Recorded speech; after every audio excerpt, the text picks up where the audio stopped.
రేపల్లె అనే గ్రామంలో అత్త శాంతం, కోడలు సీత అనే ఇద్దరు అత్తాకోడలు జీవిస్తూ ఉంటారు. వీరిద్దరూ అత్తాకోడలు అయినప్పటికీ ఎంతో అన్యోన్యంగా జీవిస్తూ ఉంటారు. శాంతం తన కోడలైన సీతను చాలా చక్కగా చూసుకుంటుంది. సీత, అన్ని పనులు అయిపోయాయి కదా, కొంచెం అలా వీరు ఎప్పుడూ ఏదో ఒక పని చేస్తూనే ఉంటావు. నేను వద్దు అన్నా ఊరుకోవు. అబ్బాయి వచ్చే వేళకి నేను లేపుతాలే కాని వెళ్ళి. లేదత్తయ్య, నేను ఇప్పుడు పడుకోను. ఎందుకంటే ఇప్పుడు పడుకుంటే రాత్రి నిద్ర పట్టట్లేదు. ఆ నిద్ర పట్టక ఎన్నో అవస్థలు పడుతున్నాను. ఈలోగా మళ్ళీ తెల్లవారిపోతుంది. అందుకనే ఉన్న పని లేని పని కల్పించుకుని ఏదో ఒక పని చేస్తున్నాను అత్తయ్య. ఇది ఇలా ఉండగా రంగన్న గోపాలం పొలములో పనిచేస్తూ ఉంటారు. రంగన్న గోపాలంతో ఈ విధంగా అంటాడు. ఒరే గోపాలం, ఏంట్రా మన పరిస్థితి ఈ విధంగా ఉంది? గత ఏడాది కూడా పొలంలో నష్టమే వచ్చింది. ఈ ఏడాది కూడా నష్టం వచ్చేటట్టే ఉంది. ఇలా అయితే ఎలా బ్రతుకుతాంరా? ఇల్లు ఎలా గడుస్తుందో తెలియట్లేదు. అప్పుల పాలైపోతున్నాం. ఏదో తెలియని బెంగగా అనిపిస్తుంది గోపాలం. పడొద్దు నాన్న, దేవుడు మన కష్టానికి తగినట్టు ఫలితం ఇస్తారు. మన పని మనం చేసాం, ఇంకా అంతా దేవుని మీద భారం వేయడమే. గోపాలం అంటాడు. ఇంకా ఇద్దరూ కూడా అక్కడి నుంచి ఇంటికి బయలుదేరుతారు. గోపాలం మరియు తన తండ్రి ఇంటికి చేరుకుంటారు. ఇంటికి చేరుకోగానే సీత మరియు శాంతం ఇద్దరూ కూడా భోజనం ఏర్పాటు చేస్తారు. చక్కగా అరిటాకు వేసి అందులో అన్ని భోజన పదార్థాలను పెడతారు. ఇది ఇలా ఉండగా వారిద్దరూ భోజనం చేస్తూ ఉండగా ఈ విధంగా మాట్లాడుకుంటారు. ఒరే గోపాలం, మన ఇద్దరం భోంచేశాక పక్కింటి రామయ్య దగ్గరికి వెళ్దాం. తనని కొంచెం డబ్బు అడుగుతాం. ఆ డబ్బుతో మందుకొని పంట పొలంలో జల్లుదాం. దానివల్ల ఏమైనా ఫలితం ఉంటుందేమో అని నాకు అనిపిస్తుంది. నువ్వేమంటావు గోపాలం? మీరు ఎలా చెప్తే నేను అదే చేస్తాను నాన్న. మీ ఇష్టమే నా ఇష్టం. వారిద్దరూ భోజనం చేశాక పక్కింటి రామయ్య ఇంటికి డబ్బు కోసం వెళ్తారు. వారు ఇంటికి వచ్చేసరికి సీత వారి కోసం వేడివేడిగా సమోసా చేస్తుంది.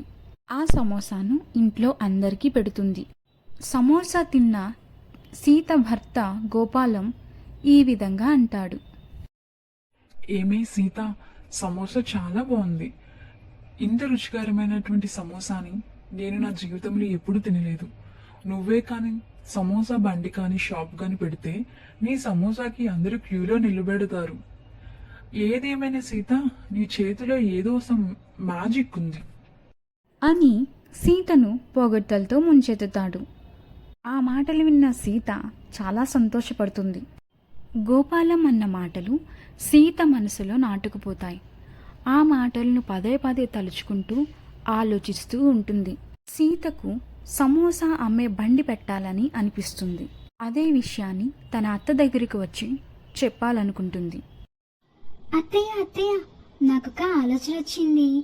ఈరోజు నేను సమోసా చేసి పెట్టాను కదా, అది మీ అబ్బాయికి కూడా ఇచ్చాను. ఆ సమోసా తిన్న మీ అబ్బాయి నన్ను చాలా మెచ్చుకున్నారు. నేనే గాని సమోసా షాప్ పెడితే క్యూలో అందరూ నిల్చుంటారు అని చెప్పి ఎంతో పొగిడారు అత్తయ్య. నిజంగానే మనం సమోసా బండి ఏమైనా పెడదామా? ఎందుకంటే మామయ్య గారు మీ అబ్బాయి చాలా బాధపడుతున్నారు పంట నష్టం వచ్చినందుకు. మనమే గాని ఏదైనా షాప్ పెడితే వారికి కూడా కొంచెం సహాయం చేసినట్టు ఉంటుంది కదా. ఎలానో పొద్దున్నుంచి సాయంకాలం వరకు ఖాళీగానే ఉంటున్నాం. ఏమంటారు అత్తయ్య, షాప్ పెడదామా? సమోసా బండి పెడదామా? ఎలానో ఈ ఊర్లో అన్ని షాప్స్ లేవు. మనం కొత్తగా సమోసా బండి పెడదాం. లాభం వస్తే ఉంచుతాం, లాభం రాకపోతే మనం ఆ షాప్ క్లోజ్ చేసేద్దాం అత్తయ్య. నిజమే సీత, మనం ఖాళీగానే ఉంటున్నాం కదా. నీ ఆలోచన కూడా బానే ఉంది. సమోసా బండి పెడదాం. సాయంకాలం అప్పుడే అందరూ పని నుంచి వస్తారు కదా, వారికి వేడి వేడిగా తక్కువ ధరలో మంచి రుచికరమైన సమోసాల్ని చేసి ఇద్దాం. నాకెందుకో మన బిజినెస్ సక్సెస్ అవుతుంది అనిపిస్తుంది. ఆలస్యం ఎందుకు, రేపే మనం స్టార్ట్ చేద్దాం. విషయాన్ని రాత్రి వారి ఇంటికొచ్చిన వారి భర్తలతో చెప్తారు. ఆ విషయం విన్న వారు దానికి ఒప్పుకుంటారు. ఇంకా మరుసటి రోజు ఉదయాన్నే లేచి సమోసా బండి వ్యాపారానికి కావలసినవన్నీ సిద్ధం చేసుకుంటారు. రండి బాబు రండి, వేడి వేడి సమోసా, 5 రూపాయలకే సమోసా, రుచికరమైన నోరూరించే సమోసా. రండి బాబు రండి. రండి బాబు రండి, వేడి వేడి సమోసా, 5 రూపాయలకే సమోసా, రుచికరమైన నోరూరించే సమోసా. రండి బాబు రండి. అని ఇద్దరు అత్తాకోడళ్ళు సమోసాలను అమ్ముతారు. వారి అరుపులను విన్న గ్రామస్తులు ఒక్కొక్కరుగా వచ్చి సమోసాన్ని కొనుక్కుంటూ ఉంటారు.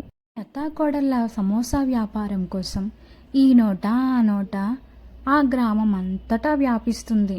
సమోసా బిజినెస్ మొదలుపెట్టిన మొదటి రోజే అత్తాకోడళ్లకు చాలా లాభం వస్తుంది. అక్కడ తిన్నవారు కూడా చాలా సంతోషిస్తారు. ఒరే సుందరం, అత్త కోడలు చేసిన సమోసా చాలా బాగుంది కదరా. 5 రూపాయలకే సమోసా అంటే ఎలాగో ఉంటది అనుకున్నాను, కానీ చాలా బాగుందిరా. రేపటి నుంచి ఇక్కడికే వచ్చి సమోసా తిందాము, సరేనా? బాబాయ్, అత్త కోడలు ఇద్దరు మంచి వ్యాపారం పెట్టారు. నాకు కూడా సమోసా చాలా బాగా నచ్చింది బాబాయ్. 5 రూపాయలకే అంట కదా, రేపటి నుంచి ఇక్కడికే వచ్చి కడుపు నిండా సమోసా తిని వెళ్దాం అని అనుకుంటారు. వీరే కాదండోయ్, అక్కడ సమోసా తిన్న ప్రతి ఒక్కరూ కూడా మళ్ళీ మళ్ళీ వెళ్ళి సమోసా తినాలని అనుకుంటారు. చిన్నవాళ్ళ నుంచి పెద్దవాళ్ళ వరకు కూడా ఆ సమోసాని ఇష్టపడతారు. వ్యాపారం ముగించుకొని అత్తాకోడలిద్దరూ కూడా ఇంటికి చేరుకుంటారు. ఆ రోజు వచ్చిన లాభాన్ని బట్టి ఇద్దరు అత్తాకోడళ్ళు ఎంతో సంతోషిస్తారు. అంతేకాదండి, ఆ విషయాన్ని వారి భర్తలకు కూడా చెప్పగా వారు కూడా ఎంతో సంతోషిస్తారు. ఇలా కొద్ది రోజుల్లోనే వీరి వ్యాపారం 3 పువ్వులు 6 కాయలుగా సాగుతుంది. ఒకప్పుడు పంట మీద ఆధారపడిన బ్రతికే వీరు సమోసా వ్యాపారంతో ఒక మంచి స్థితికి చేరుకుంటారు. ఆ ఊర్లో ఉన్న వారి అందరి అప్పులు కూడా తీర్చేస్తారు. ఆ పల్లెటూరులోనే కాక వీరి బ్రాంచెస్ సిటీలో కూడా పెట్టడం మొదలు పెడతారు. వీరి సమోసా వ్యాపారం అంతటా వ్యాపిస్తుంది.